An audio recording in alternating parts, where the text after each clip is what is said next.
Hello students. तो आज एक कविता देखते हैं हम लोग। इसका नाम है खिलौने वाला। वह देखो माँ, आज खिलौने वाला फिर से आया है। कई तरह के सुंदर सुंदर नए खिलौने लाया है। तो खिलौने वाला के बारे में है ये कविता। खिलौना वाला कौन होता है? खिलौना वाला वो व्यक्ति है जो खिलौने बेचता है। The person who sells toys.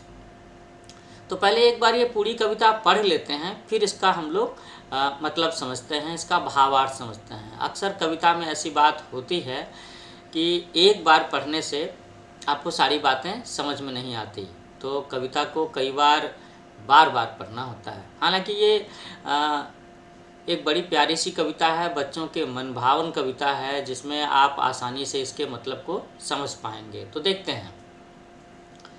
वह देखो माँ, आज खिलौने वाला फिर से आया है। कई तरह के सुंदर सुंदर नए खिलौने लाया है।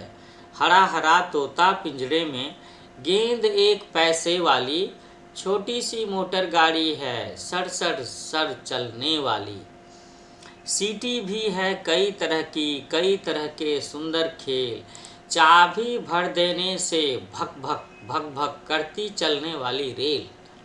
गुड़िया भी है बहुत भोली सी, पहने कानों में बाली, छोटा सा टी सेट है, छोटे छोटे हैं लोटा थाली, छोटे छोटे धनुष बाण हैं, छोटी छोटी तलवार, नए खिलौने ले लो भैया, जोर जोर वह रहा पुकार। मुन्नू ने गुड़िया ले ली है, मोहन ने मोटर गाड़ी। मुन्नू ने गुड़िया ले ली है, मोहन ने मोटर गाड़ी।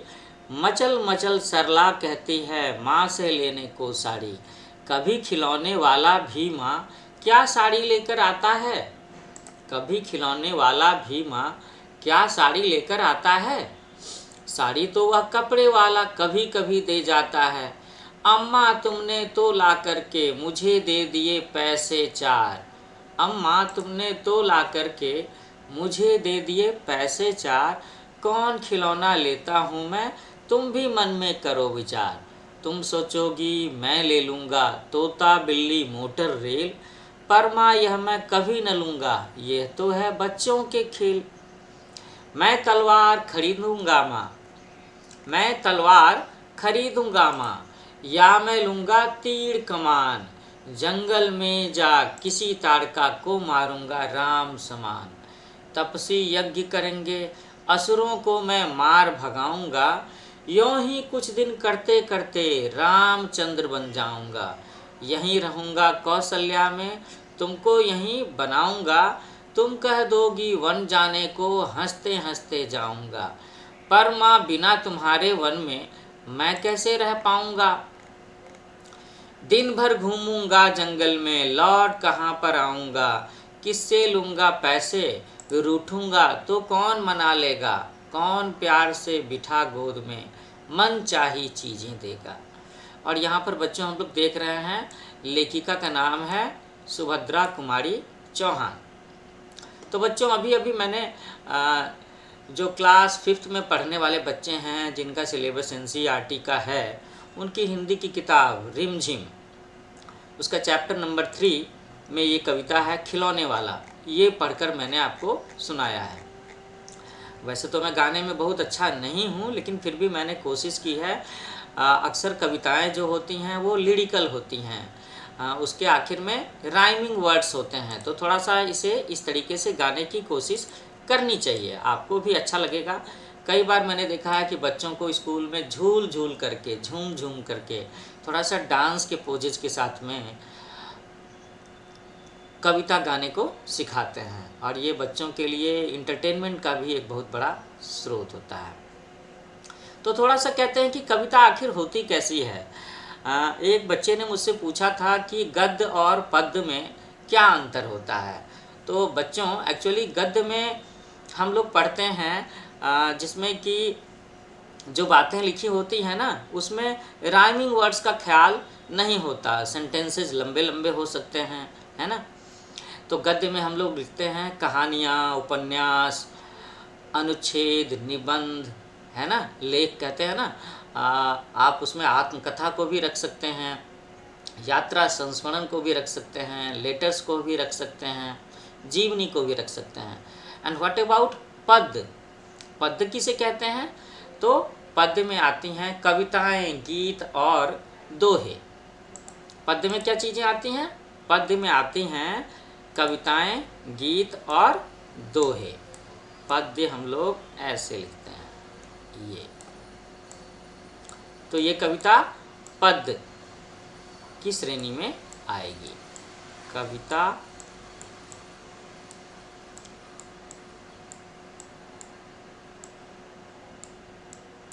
दोहे,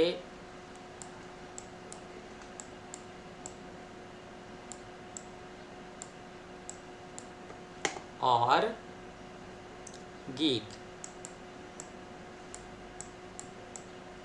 मैंने सोचा है कि एक दिन कभी अपनी कोचिंग की क्लास में बच्चों को कविता पढ़ना, कविता लिखना भी सिखाऊंगा, और हो सकेगा तो मैं उसका वीडियो भी आप लोगों के लिए अपलोड करूंगा। तो एक बार हम लोग कविता को फिर से पढ़ते हैं और इसे समझते हुए चलते हैं। तो कविता में एक बच्चे ने अपने मन की बात कही है। तो वैसे कविता में जिस सिनेरियो का यहाँ पर डिस्क्रिप्शन जो एक्सप्लेनेशन दिया गया है, एक्चुअली में ये सीन शहरों में नहीं होते, लेकिन गांव में अभी भी ऐसा होता है कि कोई एक बंदा, कोई एक सेल्समैन अपने पीठ पर, अपनी साइकिल पर, अपनी मोटरसाइकिल पर एक बड़ा सा थैला रखे हुए होता है, उसमें तरह तरह के खिलौने रखे रहता है, और वो गांव में बच्चों के घर घर पर आकर के खिलौनों के बारे में बताता है और खिलौने बेचता है। और आमतौर पर जैसे बच्चे आइसक्रीम वाले को देख करके बहुत खुश होते हैं, वैसे ही खिलौने वाले को देख करके भी वो बहुत खुश होते हैं। तो बच्चा इसमें कहता है कि वह देखो माँ, आज खिलौने वाला फिर से आया है, कई तरह के सुंदर सुंदर नए खिलौने लाया है। तो ऑब्वियस है, खिलौने बच्चों के मनोरंजन की चीज़ है, खेलने की चीज़ है।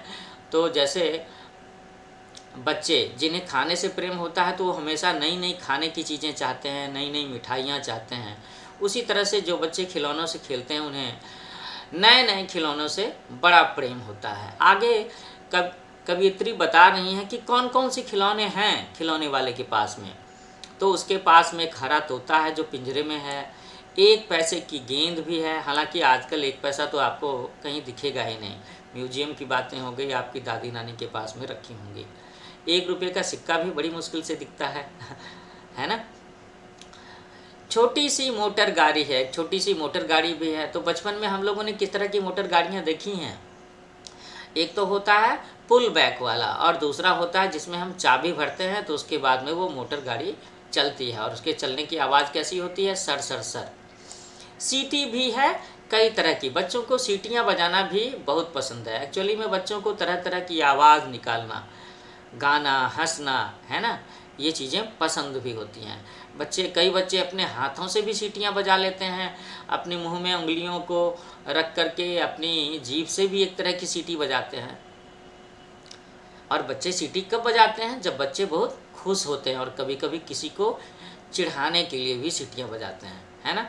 मैं आप सब बच्चों से कहूँगा कि आपको सीटी बजाना मालूम तो होना चाहिए, लेकिन कभी भी अगर कोई आसपास में बंदा बैठा हो या कोई स्टूडेंट बैठ कर के पढ़ाई कर रहा हो तो उसे टीज करने के लिए सीटियाँ नहीं बजानी हैं, है ना। अच्छा, और क्या क्या चीज़ें हैं? जैसे खिलौने वाले के पास में है एक चाबी भर कर के, चाबी वाली रेल भी है। रेलगाड़ियाँ भी बहुत पसंदीदा खिलौना है बच्चों की। साथ में गुड़िया भी है, पहने कानों में बाली। तो अक्सर लड़कियों को, है ना, जो गर्ल स्टूडेंट्स हैं उन्हें गुड़िया, डॉल्स बड़ी पसंद होती हैं। और ये जो गुड़िया है ये कानों में बाली भी उसने पहना हुआ है। छोटा सा टी सेट भी है, टी सेट जिसमें कि चाय बनाने की चीज़ें और वो सारी चीज़ें रखी होती हैं, है ना। और क्या है, खिलौने में छोटे छोटे धनुष बाण भी हैं, तलवार भी हैं। तो अक्सर जो बॉयज़ होते हैं उन्हें धनुष बाण और तलवार वाले खिलौने पसंद होते हैं। वो अक्सर आपस में एक दूसरे से धनुष बाण से और तलवार चला करके कभी कभी लड़ने की या एक्टिंग करने की प्रैक्टिस भी करते हैं। और खिलौने वाला पुकारता कैसे है? वो बोलता है, नए खिलौने ले लो, नए खिलौने ले लो भैया, ऐसे करके बोलता है। अब ये कवियत्री ये भी बता रही हैं कि कैसे किस किस बच्चे ने क्या क्या खिलौना खरीदा है। तो हम लोग देखते हैं। मुन्नू ने गुड़िया ले ली है, मोहन ने मोटर गाड़ी। तो मुन्नू हो सकता है किसी लड़की का नाम हो और मोहन किसी लड़के का नाम होगा। और आप समझ सकते हो कि सरला भी किसी लड़की का नाम होगा। तो सरला क्या कहती है? सरला कहती है कि माँ से लेने को साड़ी, कभी खिलौने वाला भीमा क्या साड़ी लेकर आता है, साड़ी तो वह कपड़े वाला कभी कभी देकर जाता है। तो सरला यहाँ पर मचलते हुए कहती है, बार बार जिद करते हुए कहती है कि मम्मा, माँ मुझे साड़ी लेनी है। लेकिन कवित्री यहाँ पर समझाने को कहती हैं कि खिलौने वाला तो खिलौने बेचता है, वो कभी साड़ी थोड़े नहीं बेचता है ना। साड़ी, कपड़े या बाकी सारे जो ड्रेस मटेरियल होते हैं वो तो कोई कपड़े बेचने वाला आएगा तो बेचेगा वो। अब आगे कवित्री उस बच्चे के मन की तरफ से कहती हैं कि मुझे दे दिए पैसे चार, कौन खिलौने लेता हूँ मैं, तुम भी मन में करो विचार। 4 पैसे, 4 पैसे को मैं अगर आज के समय में बातें करूं तो 4 पैसे आप कह लो 40 रुपीज़ मान लो, क्योंकि 4 पैसे का सिक्का, 1 पैसे का सिक्का, 50 पैसे का सिक्का, 1 रुपये का सिक्का तो आपको दिखेगा ही नहीं। 1 रुपये में ज़्यादा से ज़्यादा एक छोटी सी टॉफ़ी मिल सकती है, एल्पेनलीबे या कुछ ऐसे लेमन जूस। तो ये बच्चा कहता है कि आपने मुझे 4 पैसे दिए हैं, तो आप सोचो कि मैं इसमें कौन सी खिलौने लूँगा।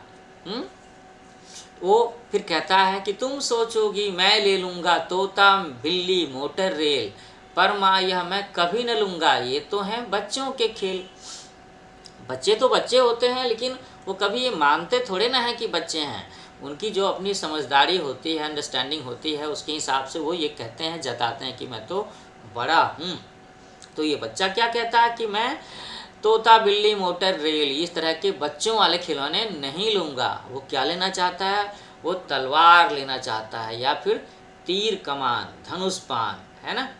तीर कमान आप समझ सकते हो। तीर कमान क्या होता है? बो एंड एरो, बो एंड एरो।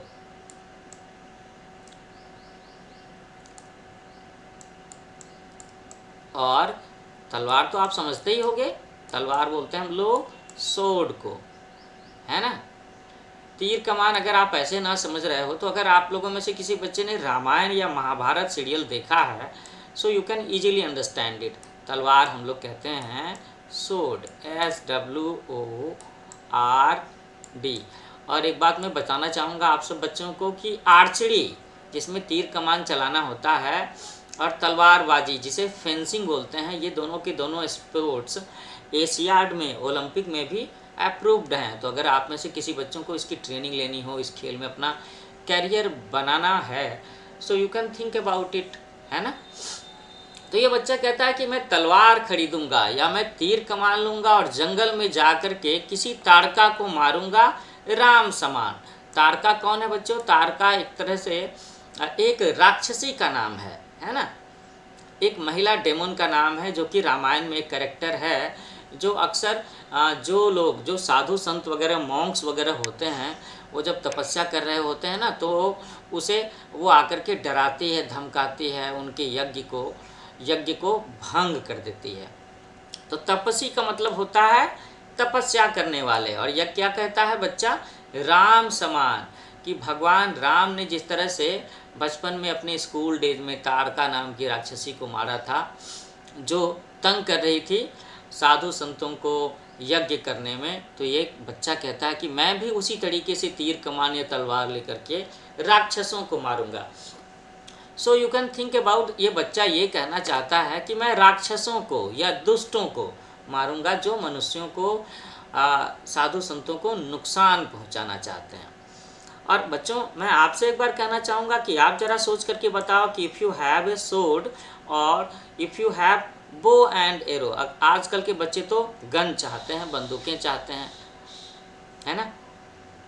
लेकिन वैसे अक्सर ये बंदूकें, तलवार, धनुष, ये चीज़ें एक बार को ये भी कह सकते हैं कि ये बच्चों के अंदर के गुस्से को बढ़ावा देने वाला खिलौना भी हो सकता है ना।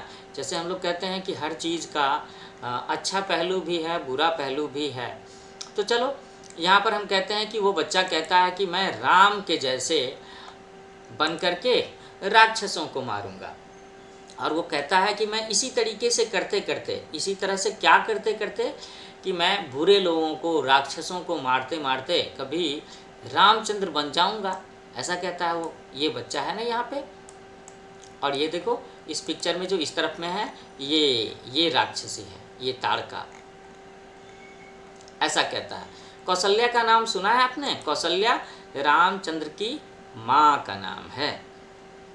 ठीक है, हो सकता है आगे चल कर के इस चैप्टर के आखिर में इससे रिलेटेड क्वेश्चंस भी हों, तो हम लोग उसे भी देखते हैं।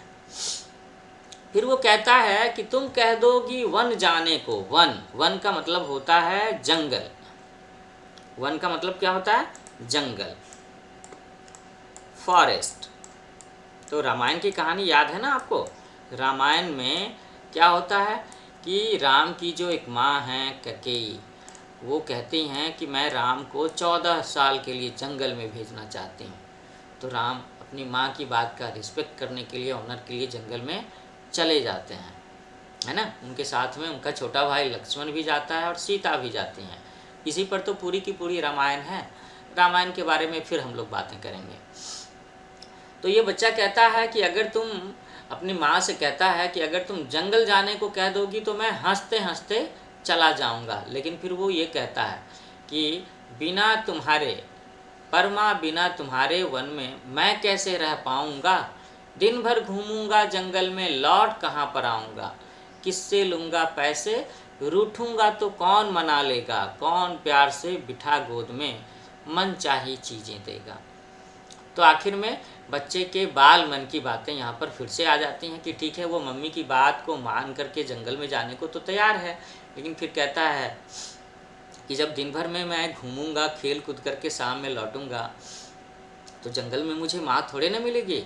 और माँ नहीं मिलेगी तो मैं किस से पैसे लूँगा, किस से रूठूंगा, और कौन मुझे मनाएगा। और अगर मैं रूठ भी गया, रो भी रहा हूँ, तो कौन प्यार से बिठा गोद में मनचाही चीज़ें देगा। ये तो माँ ही होती है जो बच्चों को मना लेती है, अपने गोद में रख कर के प्यार से उसे चुप करा देती है ना। तो बच्चों, इस तरीके से हम लोगों ने देखा कि इस खिलौने वाले कविता के माध्यम से कवित्री सुभद्रा कुमारी चौहान ने बाल मन के बारे में, बाल मन की विशेषताओं के, बाल मन के चरित्र को यहाँ पर दिखाने की कोशिश की है, प्रदर्शित करने की कोशिश किया है। और मैं समझता हूँ कि आप सब जो बच्चे 5th क्लास में पढ़ाई कर रहे हो, आप सब भी तो बस बच्चे ही तो हो, और आपका मन भी तो ऐसा ही कुछ होता है जैसा कि कवित्री ने इसमें एक बच्चे के मन से सारी बातें कहलाने की कोशिश की हैं। जो बातें उस बच्चे के मन में तब आती हैं जब उस बच्चे के घर के आसपास में, उसके घर की खिड़की के पास में एक खिलौने वाला आकर के खिलौने बेचता है। तो मुझे लगता है कि आप सब बच्चों को मेरी ये कविता पढ़ाना अच्छा लगा होगा। तो एक बार आपको याद दिलाना चाहूँगा कि ये मेरा YouTube चैनल है न्यू एज कोचिंग। आप इसे लाइक करो, शेयर करो, सब्सक्राइब करो, और अपने कमेंट्स भी ज़रूर लिखना, ताकि मुझे पता चले कि आखिर मेरी मेहनत रंग ला रही है कि नहीं, आपको मेरी कविता पढ़ाना अच्छा भी लग रहा है कि नहीं। I hope so.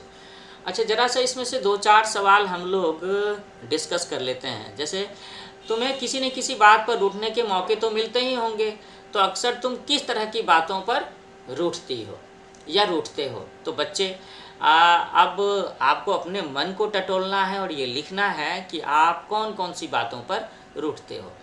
तो बच्चे अक्सर मीठा खाना या कुछ चटपटा खाने की बातों को लेकर के जिद करते हैं और वो ना मिले तो रूठते हैं। खिलौनों की बातों पर रूठ सकते हैं, नए कपड़े की बात पर रूठ सकते हैं, स्कूल ना जाने की जिद करके रूठ सकते हैं, ज़्यादा समय तक खेलने की बातें कह करके रूठ सकते हैं।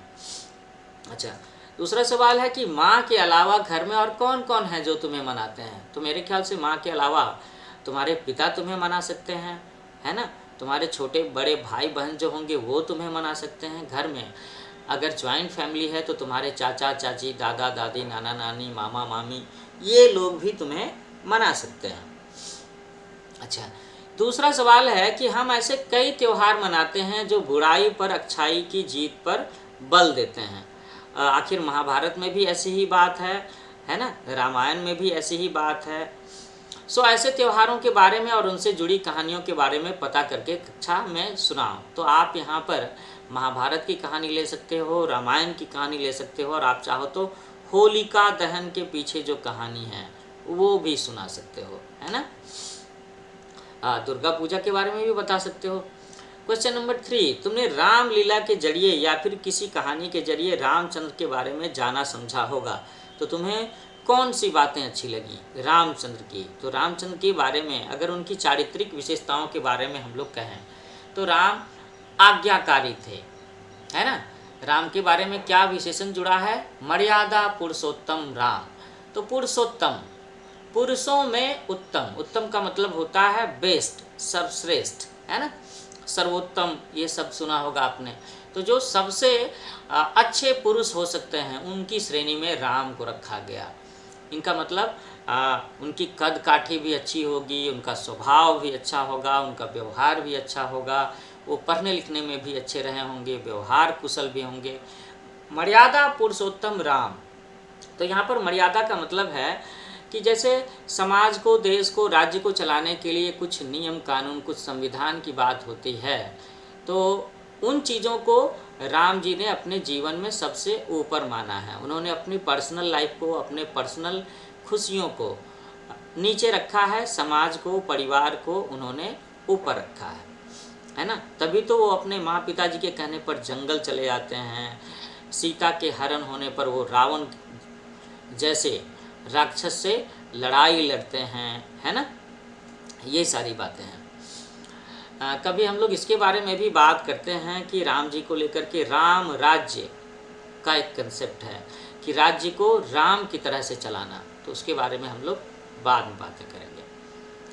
अच्छा, अब जैसे यहाँ पर क्वेश्चन नंबर 4 में है कि नीचे दिए गए भाव कविता की जिन पंक्तियों में आए हैं उन्हें छांटो।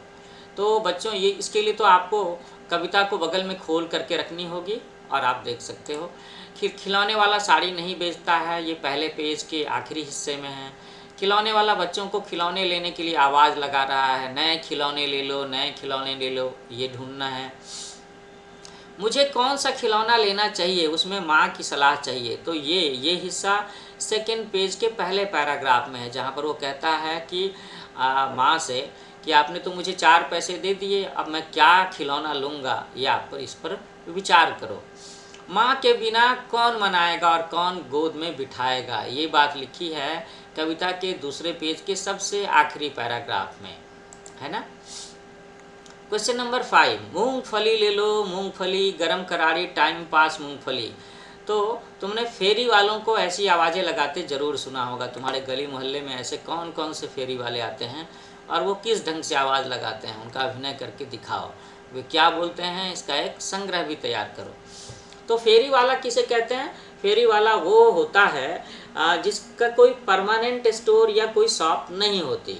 अक्सर वो अपने सिर पर टोकरी रख करके, अपनी साइकिल में सामान को लटका करके, अपनी छोटी मोटरसाइकिल पर लटका करके, या ठेले वाली गाड़ी पर सामान वगैरह रख करके गलियों में, सड़कों पर आकर के बेचता है। तो इसमें सब्जी बेचने वाले, फल बेचने वाले, कुछ रेडीमेड कपड़े बेचने वाले हो सकते हैं, है ना, कुछ छोटे छोटे बर्तन बेचने वाले हो सकते हैं, मौसम के फल भी ऐसे बेचे जाते हैं।